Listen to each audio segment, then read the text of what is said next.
20 zadatak traži nas da kompleksan broj z prikažemo u trigonometrijskom obliku.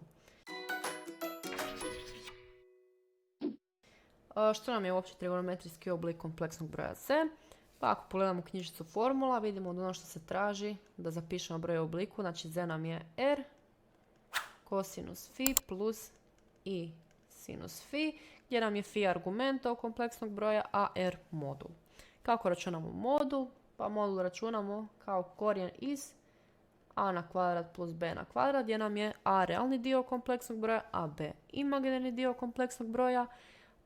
Argument se računa inače tangencom, znači tangens b kroz a, ali u ovom našem slučaju mi to nećemo računati, nego ćemo u ovom ovdje zadatku primijeniti to direktno sa skice, jer vidimo da nam naš kompleksni broj ima zapravo samo imaginarni dio.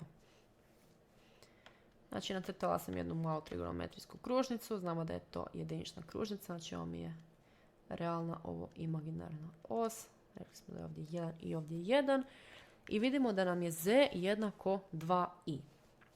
Znači, moj z je jednak 2i. Kada bih to išla crtati ovdje, to bi nacrtala, znači, gore na imaginarnoj osi. Znači, ako mi je ovdje jedinica, taj 2i bi bio još malo gore, ali poanta je da bi on stajao na pozitivnom dijelu imaginarne osi. Što to znači? Pa to znači da je moj argument upravo pi polovina. Znači, to mogu vidjeti ovako direktno iz slike. Znači, zaključila sam po ovoj slici da mi je fi jednako pi polovina. Zato nismo išli računati, znači jer možemo direktno odrediti to sa slike. Ok, još mi je preostalo da odredim koliki mi je r, znači to mogu isto ubaciti u formulu. Rekli smo da naš kompleksan broj z nema realnog dijela, to jest realni dio je jednak nuli. Znači imamo 0 na kvadrat plus 2 na kvadrat, to jest imamo korijen iz 4 i to mi je jednako 2.